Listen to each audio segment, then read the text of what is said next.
Good afternoon. My topic of presentation is antimatter, the unsolved mystery. Concept of negative energy and antimatter.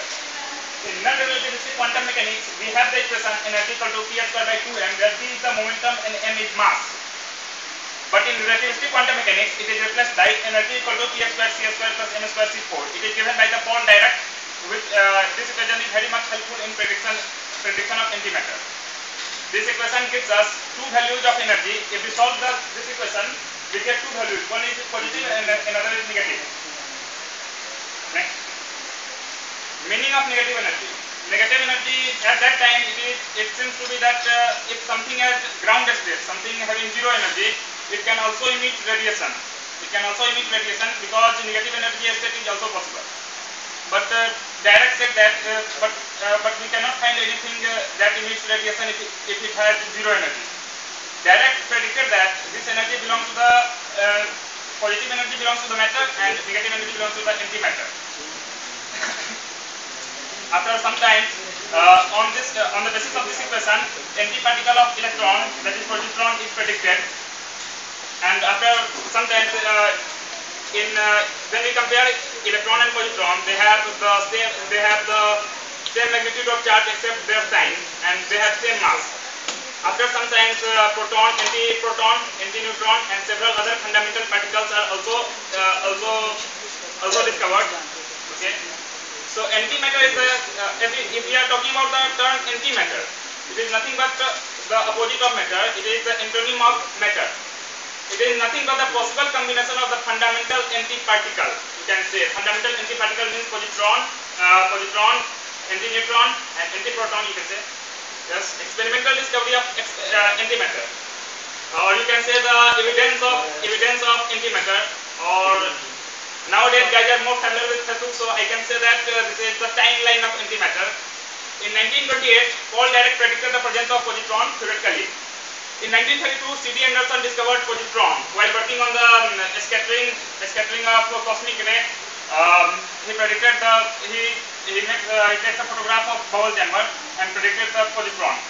Existence of antiproton was confirmed in 1955 at University of California, Berkeley.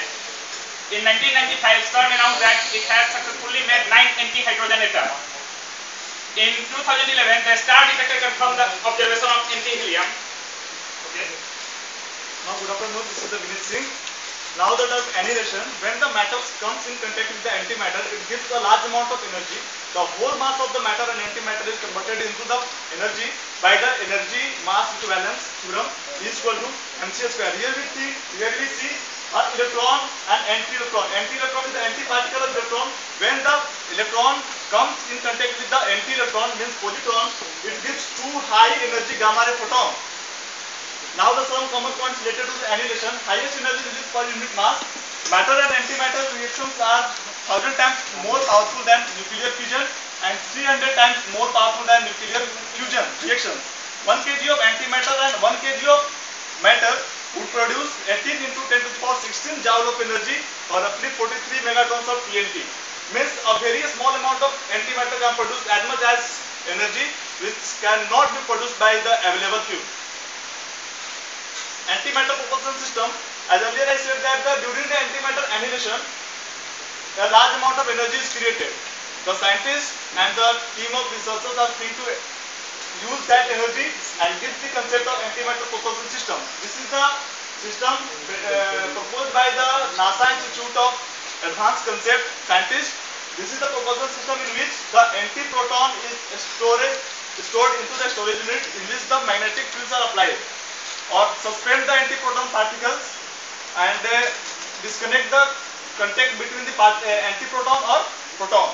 Then this proton comes into the annihilation chamber where the positron annihilates with the matter, or you can say the proton, which is the particle, and gives a large amount of energy which is used to heat the liquid hydrogen, which is then expanded through the nozzle and gives a high impulse to propel the rockets or spaceship.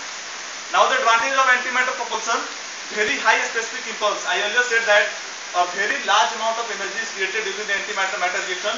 So the impulse generated by the antimatter or matter reaction is very high. Large amount of energy from a small amount of fuel. Very small amount of fuel can produce a very large amount of energy. So the conclusion, due to the highest energy release per unit mass of any known reaction, we can say that the antimatter will be a future fuel but need a reliable method of producing large amount of heat. Thanks. Differences and results.